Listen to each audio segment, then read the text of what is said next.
Pakistan cricket board پی C B نے head youth development کا نیا عہدہ متعارف کرا دیا۔ ہیڈ آف یوتھ ڈیولپمنٹ کی پوزیشن کے لیے پی سی بی نے اشتہار بھی جاری کر دیا۔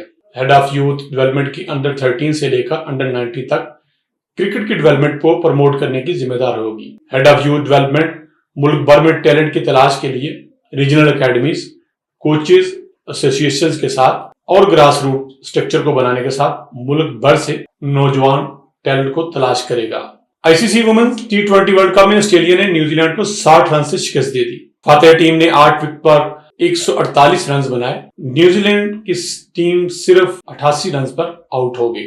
آسٹریلیا کی جانب سے پہلی وکٹ 41 رنز کی شراکت لگائی گئی، پھر ایلس پیری نے 30 اور فوئبی نے 18 رنز بڑھائے۔ اس کے بعد کوئی بھی بیٹر ڈبل فگر میں نہ جا سکی، لیکن آسٹریلیا کا سکور 8 وکٹ پر 148 رنز رہا۔ آسٹریلوی ٹاپ آرڈر بیٹرز میں کپتان الیسا ہیلی نے 26، بیتھ مونی نے 40 رنز، نیوزی لینڈ کی ایمیلیا کیئر نے 4 وکٹیں حاصل کی۔